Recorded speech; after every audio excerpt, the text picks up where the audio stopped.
The B-17 Flying Fortress was without a doubt the backbone of America's bombing campaign over Europe, but flying in one demanded insane mental toughness, as the odds of coming home were ridiculously low. Half of all crewmen were killed, wounded, or captured, and the stories of those who somehow made it back reveal only a glimpse of how horrific operating the B-17 really was. Before we dive into those tales of terror, let's set the stage. When the United States entered World War II, it joined Britain in launching a massive joint bombing offensive against Nazi Germany. The goal was ambitious: cripple Germany's ability to wage war by destroying it from above, level factories, shatter infrastructure, and shut down military production. Maybe they wouldn't even need a full-scale invasion to win. Allied commanders believed the war could be decided in the sky. And the centerpiece of that strategy was the B-17. This was America's answer to the challenge of strategic bombing, an airborne hammer built to smash German industry from 30,000 feet.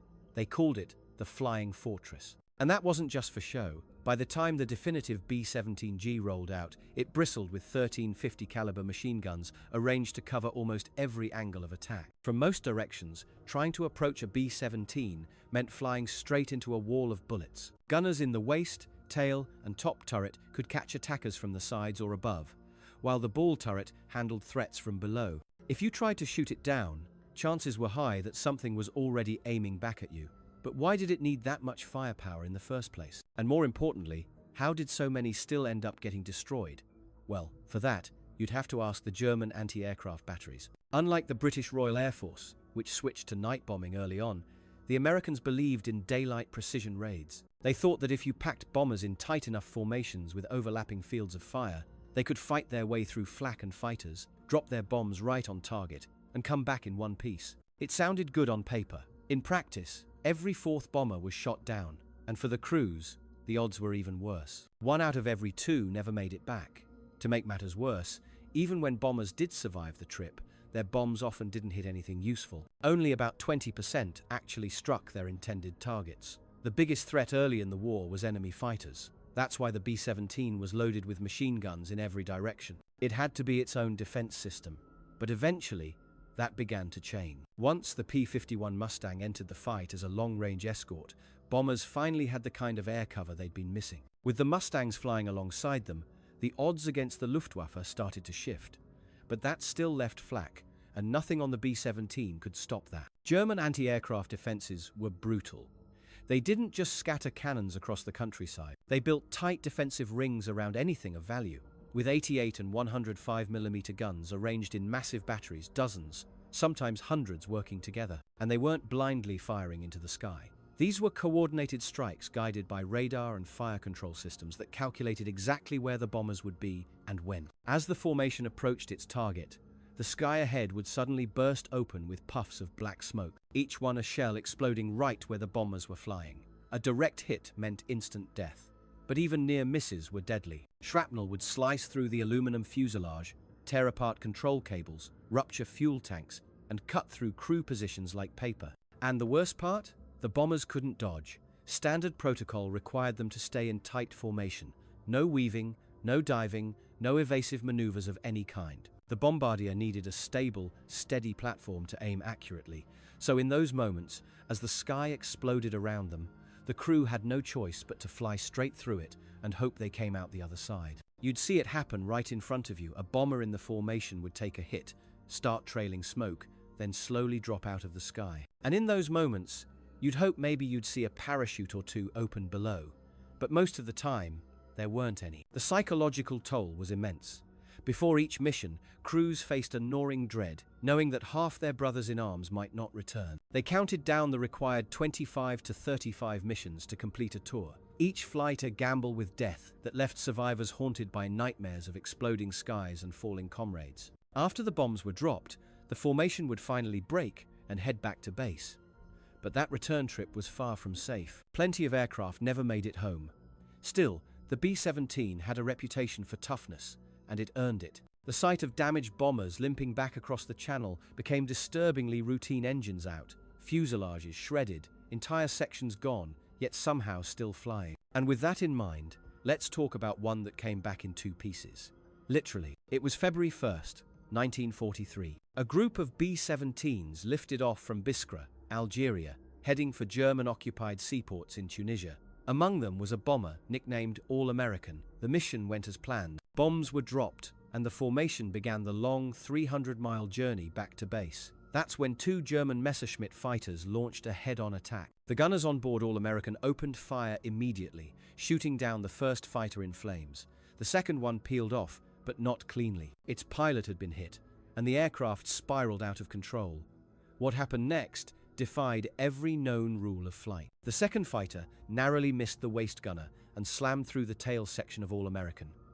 Its wings sliced deep into the fuselage, nearly shearing the tail clean off. The tail gunner suddenly found himself in what was basically a separate aircraft, the entire rear end of the plane barely hanging on by a few thin strips of metal on one side and fragments of the floor beneath him. From another bomber nearby, Lieutenant Charles Cutforth managed to snap a photo. It would become one of the most surreal images of the entire air war.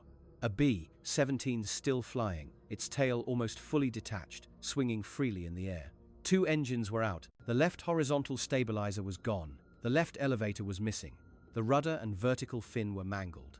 Nearly every control wire to the rear section had been severed. In aviation terms, the plane was completely doomed. The tail gunner, trapped in his swaying perch, gripped his position in sheer terror, every gust of wind threatening to rip the tail free and send him plummeting. But by some freak twist of luck, the autopilot had been engaged at the exact moment of the collision. And instead of relying on mechanical cables that had just been destroyed, the system used electrical wiring and servo motors. That gave the pilots just enough control to keep the plane steady. Even as the tail twisted and swayed behind them, the rest of the formation slowed down to fly beside their wounded comrade, watching in disbelief. It didn't just escape enemy territory. It made it all the way back. The crew landed safely with no serious injuries. The bomber was even repaired and sent back into combat, flying missions until the war's end. And if that sounds unbelievable, wait until you hear what happened to Alan McGee. Because falling out of a bomber without a parachute didn't just happen once. It happened more than anyone would think. On January 3rd, 1943, the United States 8th Air Force launched a major raid over Saint-Nazaire, France, targeting the German U-boat pen. One of the bombers, a B-17F, nicknamed Snap Crackle Pop, carried 20-year-old ball turret gunner Alan McGee. It was his 7th mission. As they neared the target, flak filled the sky. An explosion knocked out an engine. Then, a direct hit tore into the right wing, and the plane began spiraling. McGee was trapped in the ball turret, a cramped 4-foot-wide sphere too small to hold a parachute. His chute had to be stored in the fuselage. To reach it, he'd need to rotate the turret, open the hatch, climb back inside the bomber, grab the chute, strap in, and bail out, all while the aircraft was breaking apart in freezing -50°C air, with oxygen thinning and his hands numb from the cold. Somehow, he made it inside, but the parachute was destroyed. At 20,000 feet, another explosion ripped through the bomber and blew McGee out into open air. He lost consciousness from the freezing cold and lack of oxygen and plummeted 4 miles down, his mind flashing with despair over never seeing his family again. But instead of dying on impact, McGee crashed through the glass roof of the Saint-Nazaire train station.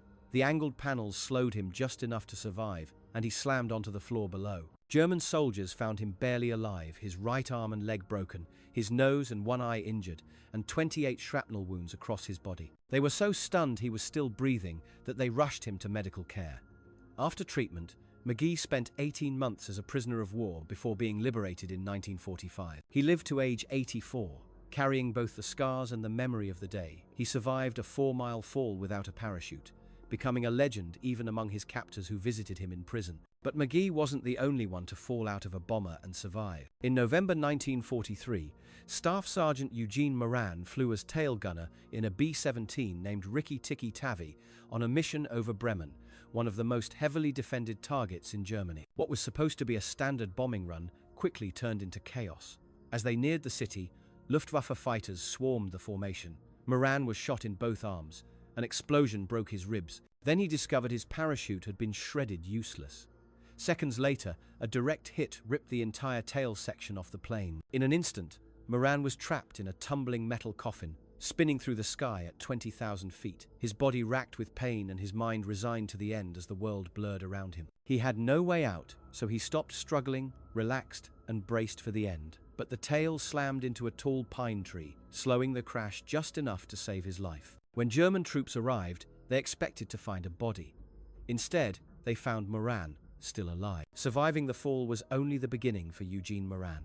His skull was crushed, his body badly wounded, and his life hanging by a thread. But by some twist of fate, a Serbian doctor himself, a prisoner of war, managed to treat him using minimal supplies. Moran then spent 18 months in a German prison camp and against all odds survived until liberation. He went on to live a full life in Soldiers Grove, Wisconsin, sharing his harrowing story with his grandchildren until his passing. Just months later, in January 1944, another B-17 tail gunner faced nearly the same ordeal. His name was James Rayleigh. On a mission over Europe, his bomber Skippy collided with another B-17 in thick cloud. Like Moran, Rayleigh ended up trapped in a detached tail section, falling fast from 19,000 feet, entangled in ammunition and wreckage that pinned him in place. He didn't even realize the rest of the plane was gone.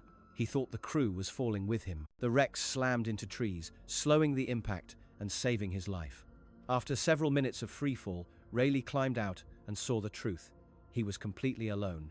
The rest of the bomber had vanished. He was later rescued by Greek Orthodox monks who saw the crash and took him in, hiding him from enemy patrol. Now, for those who weren't thrown out mid-air, bailing out was the only hope, but even that was dangerous. The B-17 had narrow exits and tight hatches. Crewmen wore bulky suits and often had to jump while the aircraft was in a spin or on fire. Some were knocked out during the escape. Even if you made it out, survival wasn't guaranteed. Of all the B-17s that were shot down, only about 25% of crew members successfully bailed out and deployed their parachutes. But not every story had a survivor. In a brutal raid near Berlin in 1944, the B-17, nicknamed Lucky Lady, took a flak hit straight to the bomb bay. The explosion tore the plane apart mid-formation, engulfing all 10 crewmen in a fireball. No parachutes open. The survivors in nearby bombers could only watch in silent horror as their comrades vanished in smoke.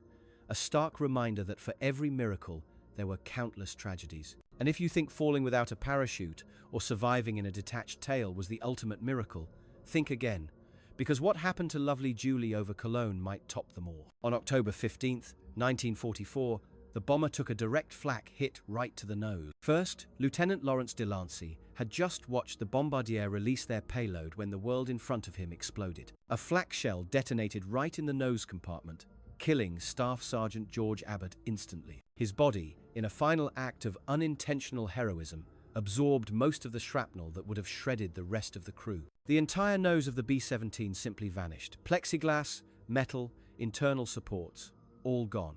All that remained was a gaping hole. Delancey found himself at 20,000 feet, flying an aircraft that had no front end. He was basically sitting in a wind tunnel, fully exposed to -40-degree air blasting at 200 miles per hour, his face stinging and his vision blurring from the relentless gale.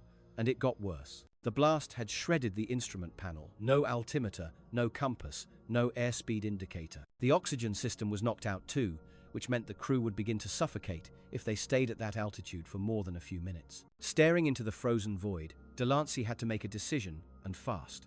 He dropped the nose of the bomber, lowering its height in a desperate chase for breathable air. But that meant flying low across a stretch of German territory, packed with anti-aircraft batteries and fighter patrols. It was a death run, and it was the only shot they had. Navigator Raymond Leutner, who'd lost all his maps and equipment in the blast, was now flying blind, trying to guide them home using only landmarks and instincts. The rest of the crew, freezing and exposed to the wind, braced for the crash they were certain was coming, their minds racing with thoughts of home and the families they might never see. But Delancey wasn't finished.